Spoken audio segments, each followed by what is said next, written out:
Hello, gorgeous soul, and welcome to this epic podcast. This is a place where you are encouraged and you have absolute freaking permission to unapologetically go after all of your dreams, all of your visions, all of your things on your vision board, like everything that your heart desires. I'm your host, Angharad, the High Vibe Babe, and I believe that we're all in this life to expand and experience our wildest dreams. If one of us can have it, then we all can. So that is the aim of this podcast. Each week I'll either be going solo or have guests with the aim to inspire, uplift you and give you the tools for you to live your most epic AF life and business possible. You can find me on Instagram with the handle @HighVibeBabe. Now let's get into today's episode. Hello, beautiful High Vibe babes. I am so damn excited to bring you this week's episode. So what I did is I put a feeler out to my group, High Vibe Babes Community, for anyone who would like to come on my podcast and have a human design reading. So over the next few weeks, you'll find them scattered throughout. And this week we are interviewing a beautiful manifestor. Her name is Karen. So yes, for the manifestor vibes. And so I know you're going to have like a whole lot of value and a whole lot of epicness come to your life, whether you desire to understand the manifestors in your life a little bit more, either your family members or your friends or even your clients, or if you would like to book your own human design reading, I am doing them. So there's two ways you can do that right now. One is a personal human design reading, which is a little more of an introductory one, and they are 45 minutes long, or the second one I have is a business and human design intensive, and these are 75 minutes long. And what we go through is you really speak about your offers, and we look at your chart and we see where they can be better and why things aren't selling, and we are able to pick apart, and as like my clients speak to me, I'm actually able to feel into where their vibration is off, and we can pick through and find the alignment for you. And these are really, really powerful, and I love working with people to do their individual human design readings. All of them are recorded and you do get sent them, so you can refer back to them as often as you need. You will find the links if you'd like to book either of those in the show notes below. So here is this week's episode. I know you're going to love it. Karen, would you mind just introducing yourself a little bit about who you are, what you do, and what your walk with human design has been like so far? So I'm Karen, and I'm a mum of two, a 10-year-old and a 6-year-old. I'm a hypnotherapist, and I do hypnobirthing courses as well. And I really came across human design sort of in a conversation with others, and it just, tweaked my interest. I was like, oh, what's this? And so ever since, I've sort of done my own sort of delving into it and my own research, and it's just been fascinating. So that's sort of where I'm at this stage. That's so epic. That's really cool. So your chart tells us that you are a fellow manifestor. Hello. Yes. So that's like, firstly, so really exciting. So what I've been taught with human design and what I've found within my journey as well is the most important part for us to understand is our energy type, which is our aura, which explains our aura, which is for you as a manifestor and for me, funnily enough, which is really cool. Yeah. It's really exciting for us to be talking here because we're only about 7% of the world. So it's very special also to meet other manifestors because we're quite different to the rest. And that means that we also can have a lot of conditioning. So the really important thing to know about our aura is that we're very strong. We are very tuned in to source very naturally. What's your journey been like with the source and with your intuition and stuff within your lifetime? It's sort of been sort of the last 15 years, sort of a journey that I sort of woke up to. So it's good. My intuition is getting stronger and stronger, actually. That's really cool. So, and the next really important thing is that, which is our strategy, and for manifestors, it's to inform. So the thing with our aura is that people often, they can't always understand us. And so it's really important for us to inform them our decision-making processes and what we're going through and things. So it's not that we inform them to ask their permission. So within a relationship or within our friends or whatever, we're not actually asking for their permission, but we're informing them with grace. It's kind of like before we've started acting on it. It's kind of in that middle period we've decided. And this is what I found to be really impactful in my life is after I've decided, but before I've really acted on it, inform them that, hey, this is really what I want to do. I'm really passionate about this, and this is the reason why I'm feeling really pulled to it. So I've decided to do this thing. So the informing part is incredibly important, because communication is the backbone to everything in our lives, right? And with our relationships and with business and with careers and family members and everything. So the really powerful thing I found within human design integration, especially like with kids, we've both got kids, right? Is knowing what their strategy is, so that we can offer communication in a way that really works for them. So if they're generators, for instance, my kids are both generators, offering them yes or no questions, because that's their response.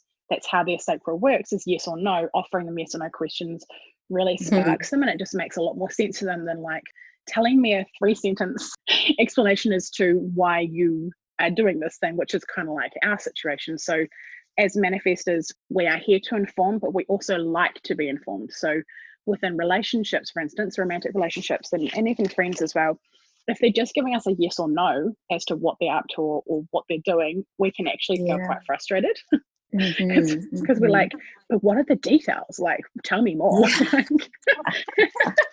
Right? Yes. So knowing that and communicating with them that we like to be informed is also a game changer, because they're like, oh, okay, she wants a little more information, although it makes no sense to me as to why they'd want to know. We just really want to know, and so that enables them to inform us gracefully, and then we feel really good. And the next thing that's really important for us is our authority. And so for you, your authority is emotional authority. So how much do you know about that? Well, that yes, I sort of got to grips with the inform stuff and how that plays out. And actually, it was funny, because when I found out I was a manifestor, I was like, oh, really?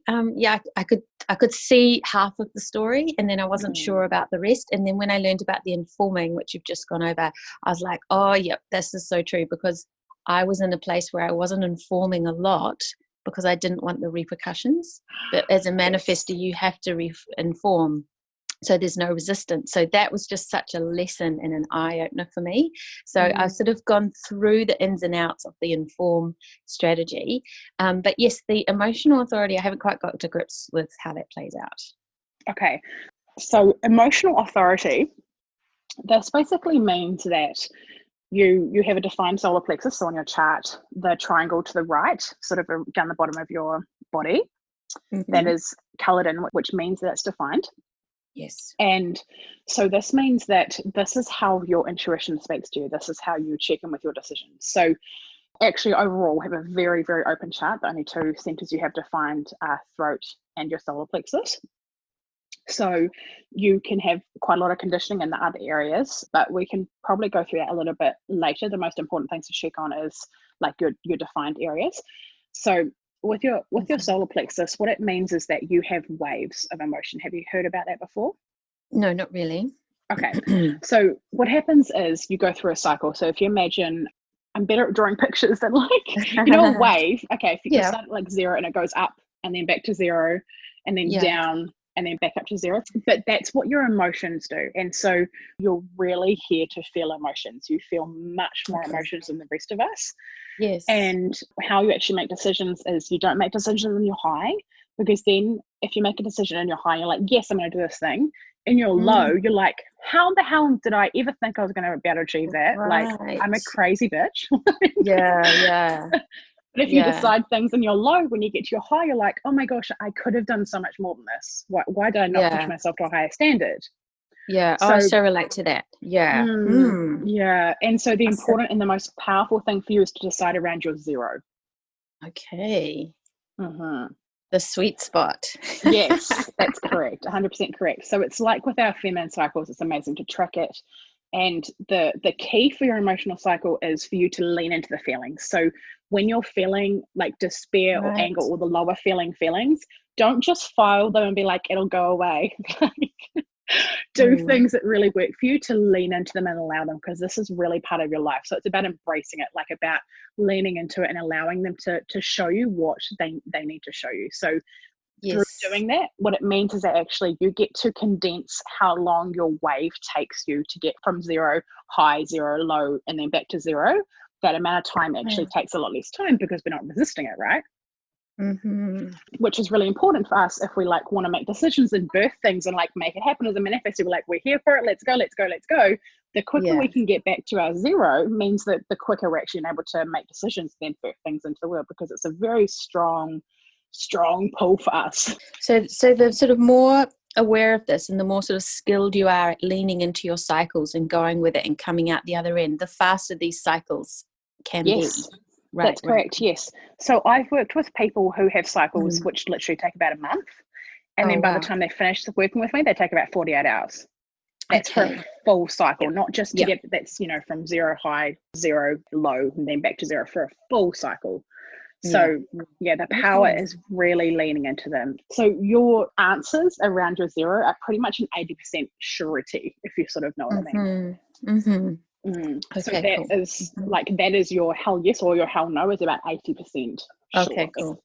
But the thing is just knowing that is bringing us our greatest life experience, that this is like, I believe that we've chosen our human design based on like what we really wanted to experience in this lifetime. So you feeling all of the feels is literally your magic power. This is the reason why it's your authority, is because it's so important to you. It's really empowering, isn't it, to get through it and go, what was that about, and what did I pick up from that one? Awesome. That's beautiful. Yay. So you have an open head center as well, which I do too, the very top center on our graph, which means that we get very easily inspired by other people. Not just other people, it's like the sea. It's taking a walk, it's listening to a podcast, it's like just listen to our kids. We can get inspired by like literally everything on the face of the planet. Yeah, it's so true. So we can sit there going, oh my gosh, we should do this, this would be cool, like let's put these three things together and put it out, and we're like, are people going to love this? And then people don't buy, or not many people buy, and we're like, oh, so like I thought that was cool, like I was inspired by this. How does this work? I'm here to birth things, right? So the difference becomes, I get my clearest downloads when basically I've not been alone. It's not necessarily been alone, but it's not consuming for quite a long time. I've been very careful about everything. So, and about really feeling into my energy and what I've been through and what I feel really good to teach on without being inspired from everyone else, because in the past, like thousands of years ago, we were the kings and queens because people would follow us. When we decided our energy is so strong that people were like, oh, okay, here's the light we're going to follow, because we're here to literally create and birth things into this world. And we're the only energy type that doesn't actually need an external stimulus, so to speak. Yeah, right. So we don't actually have to wait for, our senses like a generator, or we don't have to wait for the invitation like a projector. We don't have to wait for a lunar cycle like reflectors. We literally get the download or get the feeling, get the creative burst, and then we check in with our authority, and then we go. We don't have to wait for anyone else. So informing becomes so very important, because otherwise we're like, I describe it in my past before I was like understood who I was and how to actually work it. I felt like I was just running through a crowd of people and knocking everyone over and pissing everyone off around me. And sometimes it was just for being me, and that brought a lot of conditioning as to like, oh, I can't shine too much. We can often find that we become people pleasers, or we want to like dull down our gifts and like sort of hunch over because we don't want to be too intense to everyone else. So that's really, instead of doing that, we can begin to inform everyone around us, and we actually find that we can start to expand and take up more space, because people actually just understand us much more when we just inform them what's going on. Yeah, cool. As a manifestor, we get urges. We just get this massive burst of energy, like this urge that we have to go and do this thing. And it can be through anything. It can be like to go and do the house, it can be to mow the lawns, it can be to keep our kids up late and watch a movie. It can be for us to work for 24 hours straight. And what happens is when we don't follow that urge, our not self theme comes out, which is anger. So anytime we're feeling anger, especially like that, as a manifestor, I really resonate that, like, obviously my brand now is High Vibe Babe, but I say that in the past, I actually used to be a psycho babe, because I was so angry all of the time. I just was so out of alignment. Not that I knew the wording, but Yeah, also out of yeah. alignment, like with what my soul was calling me to do. Yes. And the difference between, like, you know, anger that someone ran over our dog and the anger of like being out of alignment is it becomes, because we have a defined throat as well. Like when I'm not sure if you resonate with this, but when I yell, when I'm out of alignment, it becomes, I honestly feel like I'm throwing energy with my voice. Yeah, yeah, yeah. Mm-hmm. Okay. So Yeah. the difference between that and like just being angry or frustrated that someone did something stupid, it's a very different, it's very strong, right? Yes. Yeah. And so in those moments when we're feeling like that, no matter what the, you know, whether it's our kids just written on the wall or okay, your kids are a bit older than that, but or whether it's you know, we're being interrupted or whatever it is, but it's always a question for, how am I out of alignment in this moment? Did I not get up earlier to get this work done? Did I create a completely wrong wrong offer because I was so inspired? Did I not prioritize my parenting because I then wished to go to this afterwards? Or, you know, it's always a question of, how have I not served myself? What do I need to do better? Well, not better. What do I need to change? Right. Yeah. And then the urges become stronger and stronger. So how do you resonate with the whole urge thing? You just like have to go and do this thing? Yes, I do. And it's funny because I've been sort of reflecting on like my younger adult life, and I was, you know, I traveled. I went off and did an OE at 17 and then again at 22.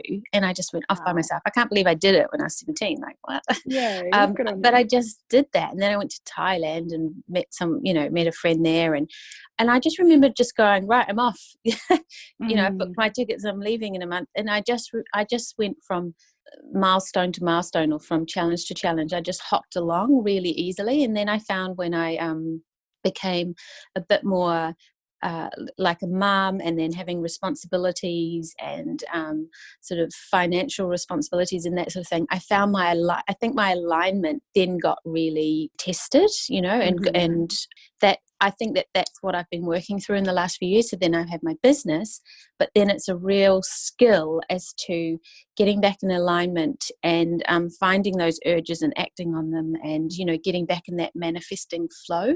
So I think that's what's happened. I was very good at it in my early adult life, and then it kind of got compromised. And and so no, I think that I recognize those urges as a manifester, and it's also, I've been sort of having to work out, you know, boundaries and my work-life balance to sort of make sure that my urges and my manifesting flows in alignment. So yeah, I totally relate. Yeah, I resonate with all of that as well. You know, I almost say the words like when I became domesticated, like a cat. Yeah, that was on my mind. When I become domesticated, all these challenges came up, like, what am I doing?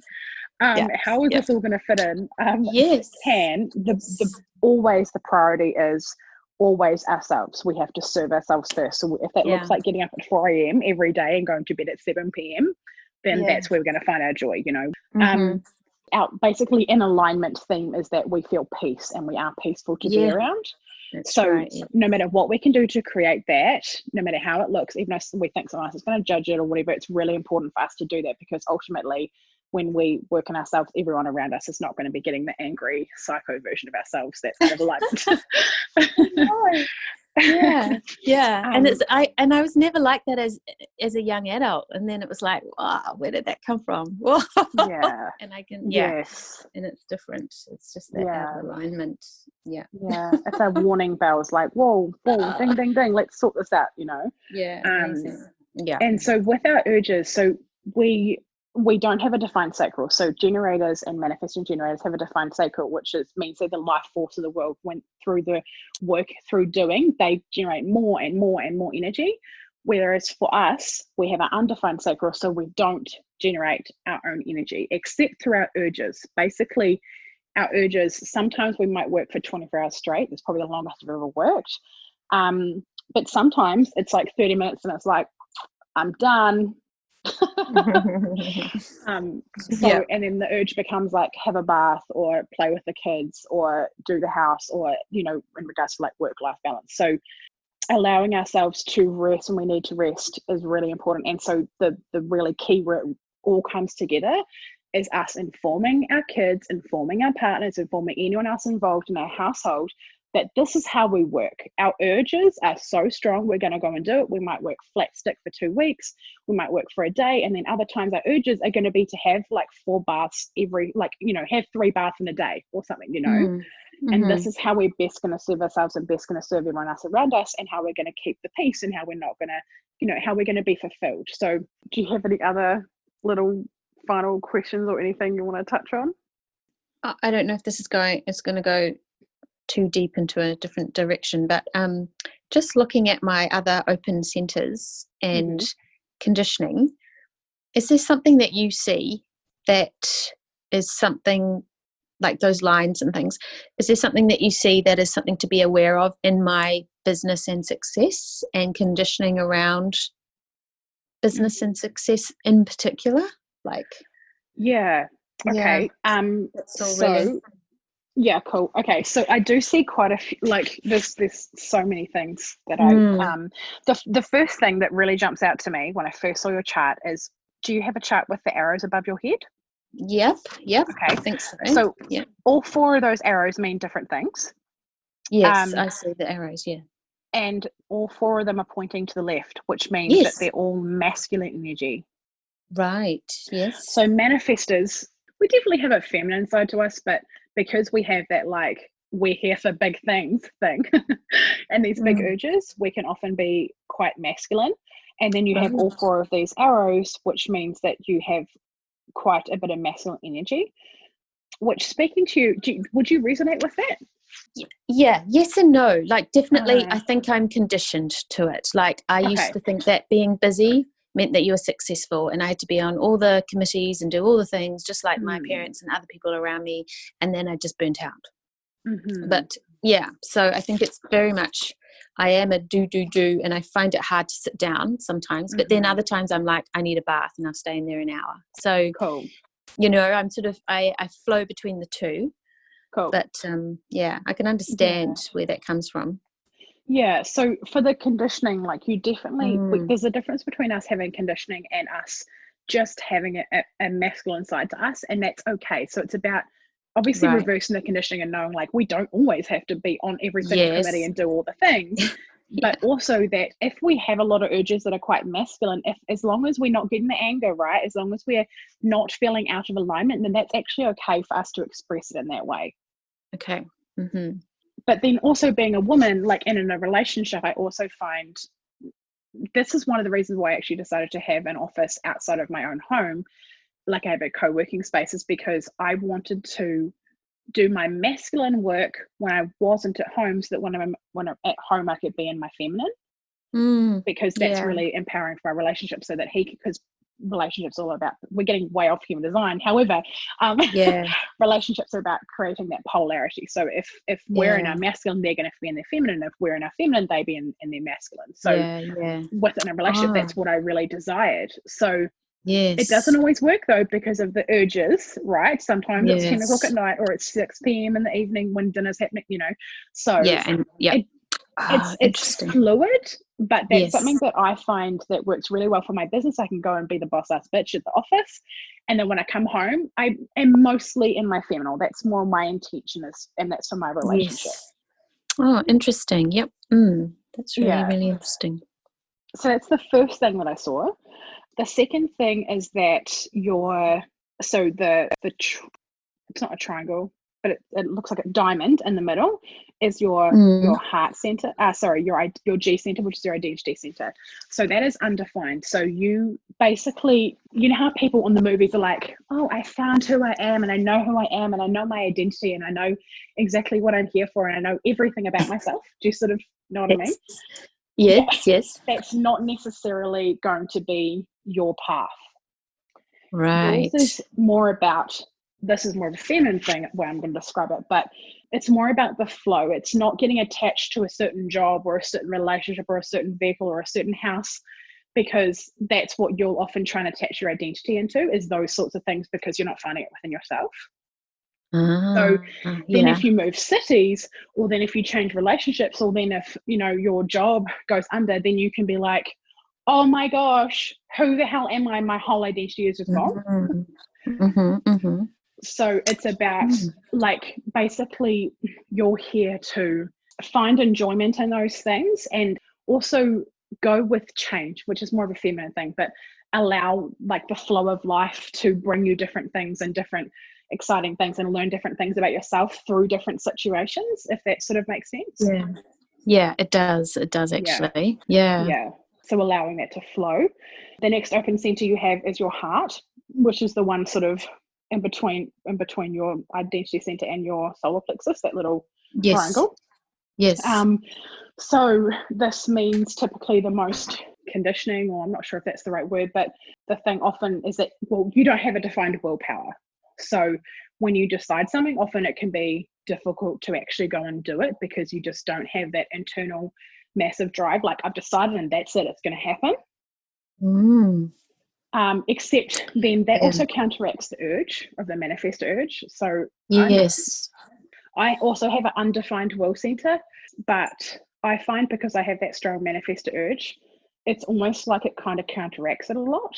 But if I don't have the urge, that's when often I will like not commit to myself, or not show up in a way that I wanted to, sort of thing. Yeah, right. I can identify with the deciding to do something in an urge of the manifestor, and then I'm like, oh, I didn't see that through. Like, why can't I just sit at my desk and do that right now?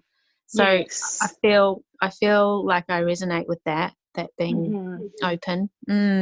So the way of working around that, I find, is to, when I get the urge, don't park it, go and do it then. Right. And allow yourself the space to. And so what that means is kind of reshuffling our schedule a little bit. So for instance, there's been times where I do all of my posts, for instance, social media posts for the week, like on a specific day. Sometimes it's Mondays, I'd aim for Mondays, but sometimes the urge wouldn't come till Friday, and that's okay. But because I had a bit of a backup, it didn't really matter when in the week the urge came, but I knew that I would create that structure, the masculine structure, so I could sort of flow within my business, so that I can still honor that the desire and the decision that I want to post consistently, but then allowing my defined will and my urge to sort of flow in between it all and come out when it wanted to, because I had a buffer there. Do you sort of know what I mean? Yes. So it's about having about having the masculine structure, so our feminine can flow in between it all, but we've just setting ourselves up for success, basically, in a way that works really well for us. Oh, that's awesome. That's really cool. Yay, this has been heaps of fun. Amazing. Thanks so much. You're welcome. And so many juicy details. Thanks.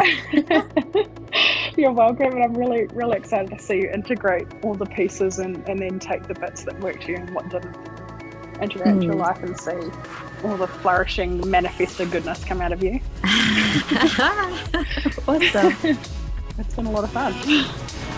Thank you so much. If you have enjoyed this episode, I would adore if you would screenshot it, chuck it up on your stories with your favorite takeaway moment, and tag me at HiVibeBabe on Instagram, so that more people can see this and get this content and get this message out there to really shape and change and impact other people's lives. Do you desire to be around more high vibe women who really get you, who encourage you, who support you no matter what? Yeah, well, guess what? I have a place that you belong. It is called High Vibe Babes Community. It is a free Facebook group, and I would love to have you in there. There are so many free trainings and epicness in this group, so please get your booty in there. It would mean the world if you would subscribe to this podcast, do the reviews, the rating, the stars, all of the things. Thank you so much for being here. I cannot wait to chat with you on the next episode. I'm sending you all of the vibes and all of the love.